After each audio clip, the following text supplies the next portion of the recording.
Last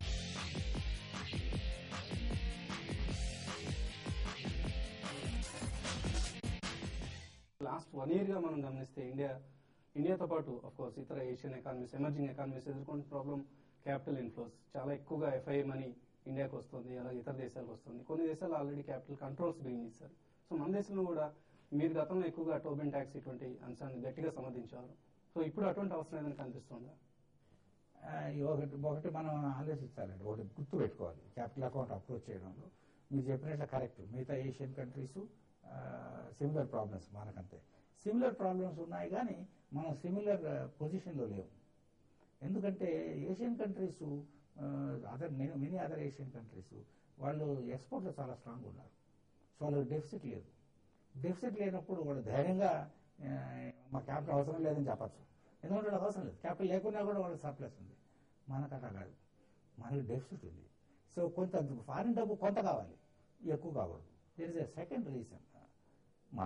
మనకు వచ్చిన వాళ్ళ మోస్ట్ ఆఫ్ ది ఏషియన్ కంట్రీస్కి ఫారిన్ డైరెక్ట్ ఇన్వెస్ట్మెంట్ అంటే స్టేబుల్, అంత వాలటైల్ ఉండదు, కానీ హాట్ మనీ కాదు. మన ఏషియన్ కంట్రీస్లో అన్నింటిలోకి మన దేశం చాలా హాట్ మనీ. చాలా హాట్ మనీ అంటే ఈ రోజు పొద్దున వస్తుంది, సాయంత్రానికి వెళ్ళిపోతుంది. సో దాని బర్డెన్ అంతా మనం బేర్ చేయాలి, ఈ డొమెస్టిక్ ఇన్వెస్టర్స్. అదొకటి.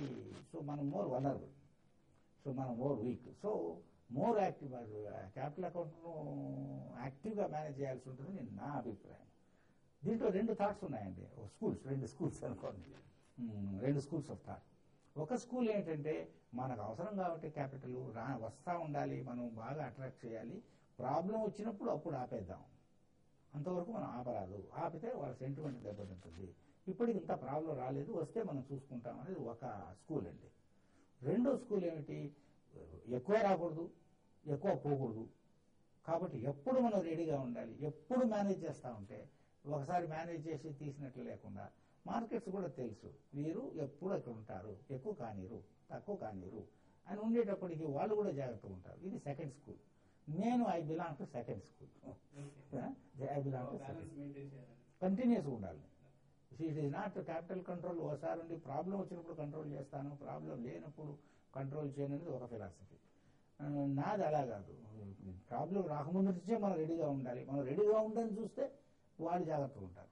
ఇన్ఫాక్ట్ మీరు రెడీగా ఉంటాం అంటే గుర్తొస్తుంది, 2006లోనే మీరు ఇన్ఫాక్ట్ ప్రెడిక్ట్ చేశారు ఒక బబుల్ క్రియేట్ అవుతుంది, గ్లోబల్ గా అసెట్ బబుల్ క్రియేట్ అవుతుంది. సో మనం చాలా సన్నద్ధంగా ఉండాలి. ఈ క్రైసిస్ ఒకటి రాబోతుంది, కొన్ని ఇన్స్టిట్యూషన్స్ ఫెయిల్ కాబోతున్నాయి. ఇన్ఫాక్ట్ మీరు ఎక్కడో చదివాను నేను, ఒక great institution is going to collapse అని కూడా మీరు ప్రెడిక్ట్ చేసినట్లుగా వచ్చాయి వార్తలు. సో ఎలా ఇండికేషన్స్ వచ్చాయి మీకు, అంటే మీరు ఆ అసెస్మెంట్కి ఎలా రాగలిగారు? అంటే 2 ఉండేదండి నా సోర్సెస్. ఒకటేమో హిస్టరీ, అసలు హిస్టరీలో ఎలాగ బబుల్స్ వచ్చాయనేది చాలా రీసెర్చ్ జరిగిందండి. ఇన్ఫాక్ట్ ఒక పుస్తకం నేను గవర్నమెంట్ గిఫ్ట్ చేశాను, మా బోర్డు మెంబర్స్ సర్క్యులేట్ చేశాను. It's a book called mania, panic and crisis అని. అది చదివి ఏమేమి సిగ్నల్స్ చూస్తూ ఉన్నాను. రెండోది అలాగే ఈ వెపన్స్ ఆఫ్ మాస్ డిస్ట్రక్షన్ అంటారు చూసారా. సో సత్యజిత్ దాస్ అనే పుస్తకం రాశారు. అప్పుడు బుక్స్ చదివేవాడిని. అందులో దాని నుంచి ఒక అండర్స్టాండింగ్, ఏదో వాడు థియరీ చెప్పాడు, ఒక ఐడియాలజీ ఉంది గుడ్డిగా నమ్మకుండా వాళ్ళు ఏం చెప్పినా ఏం జరిగినా అది తర్వాత ఏమిటంటే అందరూ క్రిటిసైజ్ చేస్తారని భయపడలేదు. అది ఒక ధైర్యం ఉండేది మనకు. నేను నా రెస్పాన్సిబిలిటీ నా ఇన్స్టిట్యూషన్లో డిస్కస్ చేస్తాను, నాకేది మంచిది అనిపించిందో చేస్తాను, కానీ వాళ్ళేదో తిడుతున్నారని భయపడాల్సిన అవసరం లేదని అది జరిగింది. రెండోది ఏంటంటే నేను ఈ మిగతా సెంట్రల్ బ్యాంక్ గవర్నర్స్ బాగా క్లోజ్గా ఉండేవాడిని. ఆ మిగతా సెంట్రల్ బ్యాంక్ గవర్నర్స్ బయట చెప్పండి కూడా నాతో కన్ఫైడ్ చేసేవాళ్ళు. సో వాళ్ళు ఒకసారి లోపల బయట చెప్పకుండా కూడా లోపల భయం ఉండేది. ఈ క్రైసిస్ వస్తుందని చాలా మందికి భయం. సో ఇంక్లూడింగ్ యుఎస్ మాత్రం గలన్ ప్రిన్సిపాల్కి లేదు. ఆయన అన్ని సర్దుకుంటాయనేది, ప్రాబ్లం వచ్చినా కూడా దాని అంతకదే సర్దుకుంటారు ఆయన ఫిలాసఫీ. ఈ టిమ్ గైటన్ వచ్చేవాడు ఎక్కువ. ఇప్పుడు present finance minister of America, మేము ఎక్కువ కలిసేవాళ్ళం. ఆయన ఏం బయటపడేవాడు కాదు, యుఎస్ఎల్ బయటపడేవాళ్ళు కాదు, యూరోప్ లో బయటపడేవాళ్ళు అప్పుడు. ఎనీవే అది రెండోది. సో నేను at least almost once A month, at least once in 2 months close and intimate conversations నాకు టాప్ 10 గవర్నర్స్ కలిసి మాట్లాడేవాడిని ఫ్రాంక్ గా.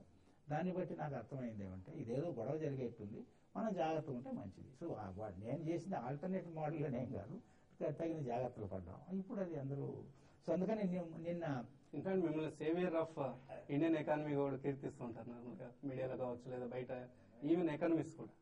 ఇన్ఫాక్ట్ ఒక అమెరికన్ ఎకనమిస్ట్ అన్నట్టుగా గుర్తు వైవి రెడ్డి లాంటి ఒక సెంట్రల్ బ్యాంక్ చీఫ్ మాకు ఉండుంటే అమెరికన్ క్రైసిస్ అవాయిడ్ చేయగలిగేవాళ్ళం.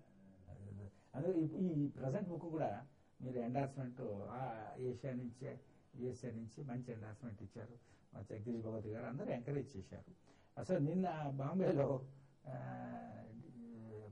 నా బుక్ పైన కమెంట్ చేస్తూ ఆర్ఎస్ పటేల్ గారు అన్నారు, కొంతమంది గ్రీన్ స్పాన్కి ఏమో ఆయన ఉద్యోగంలో ఉన్న రోజులు చాలా గొప్పవాడని పొగిడారు, ఉద్యోగం పోయిన తర్వాత ఆయన పనికి మళ్ళీ అన్నారు. వేణుగోపాల్ రెడ్డి గారు ఉద్యోగంలో ఉన్నంత మాత్రం తిట్టారు, ఉద్యోగం పోయిన తర్వాత పొగుడుతున్నారు.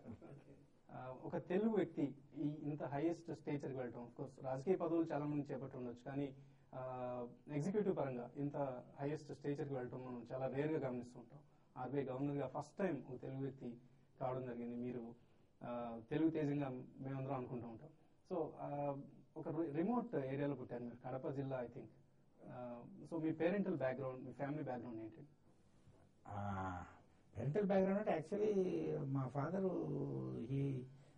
ఈ స్టడీడ్ బిఎండ్ ఆ డేస్లో చదివి ఈ joined as revenue inspector, revenue department చదివి తర్వాత అప్పర్ డివిజన్ క్లర్క్ అలా వచ్చారు. సో నేను వెళ్ళేస్తాను. మెయిన్ ఏంటంటే యాక్చువల్లీ నేను సో ఆయన ఫస్ట్ విలేజ్, ఆయన ఎక్కువ ట్రాన్స్ఫర్స్ అయితే నేను విలేజ్ ఎలిమెంటరీ స్కూల్ చదివాను. తర్వాత మెడ్రాస్కి వెళ్ళాను. ఇక్కడ పాటూరు విలేజ్, మా కడప డిస్ట్రిక్ట్లోనే Paturu village school. Elementary school అంటే అది సగం ఎలిమెంటరీ స్కూల్, సగం ఇంట్లో చదువు. తర్వాత మెడ్రాస్కి వెళ్ళాను. మెడ్రాస్లో తెలుగు మీడియమే. మెడ్రాస్లో మా నాన్న ఎక్కడ ఇల్లు తీసుకుంటే పక్కన స్కూల్ పంపించేవాడు. అంతే, పెద్ద ఆ కాలంలో హై స్కూల్ అక్కడ. ఇంటర్మీడియట్ వచ్చేటప్పటికి అనంతపురంకి వచ్చేసాను. Kurnool capital government arts college ఉంది. అప్ టు ఎస్ఎల్సి నేను మెడ్రాస్లో చదువుకున్నాను. Telugu medium Hindu high school, kesari high school, Ramakrishna high school. That తర్వాత ఇంటర్మీడియట్ ఏమో గవర్నమెంట్ ఆర్ట్స్ కాలేజ్ అనంతపురం. మరి ఆనర్స్ వచ్చేటప్పటికి I went back to Madras, Vivekananda college హాస్టల్లో ఉన్నాను. హైదరాబాద్కి వచ్చి రీసెర్చ్ పిహెచ్డీ రిజిస్టర్ చేసి ఎకనామిక్స్ అంతే, ఎంఏ ఎకనామిక్స్ పిహెచ్డీ రిజిస్టర్ చేసి full time research fellow. First few months Nizam కాలేజ్లో పనిచేశాను. ఆ తర్వాత నెక్స్ట్ ఇయర్ నుంచి ఉస్మానియా యూనివర్సిటీ ఆర్ట్స్ కాలేజ్ చేసి. సో దెన్ అక్కడ టర్నింగ్ పాయింట్ ఏంటంటే నేనేమో ఎకనామిక్స్లో సంతోషంగా ఉండేవాడిని, ఇంట్రెస్ట్ ఉండేది. సో మా ఫాదర్ విషయస్ కోసం ఐఏఎస్లో ఉన్నాను, నా సంతోషం కోసం ఎకనామిక్స్ చదవడం మొదలుపెట్టాను. సో అవకాశం దొరికినప్పుడు లీవ్ పెట్టడం, అవకాశం దొరికినప్పుడల్లాను పోస్టింగ్స్ కూడాను వాళ్ళు కూడా గవర్నమెంట్ సైడ్ వీడియో ఎక్స్పర్ట్ అని పెట్టారు. అలాగే అట్ వన్ స్టేజ్ చాలా మంది అనుకున్న వాళ్ళు ఇద్దరు వేణుగోపాల్ రెడ్డి ఉండేవాళ్ళు అనుకునేవారు. ఒక ఆయన ఎకానమిక్స్ వేణుగోపాల్ రెడ్డి, ఒక ఆయన ఐఏఎస్. అలాగే లైఫ్ అంతా జరిగింది. కానీ లైఫ్లో ఇట్స్ మ్యాటర్ ఆఫ్ లక్ అండి. మన చేతిలో ఏం లేదు. మనం చేయాల్సింది ఏమిటంటే సిన్సియర్గా కష్టపడదాం.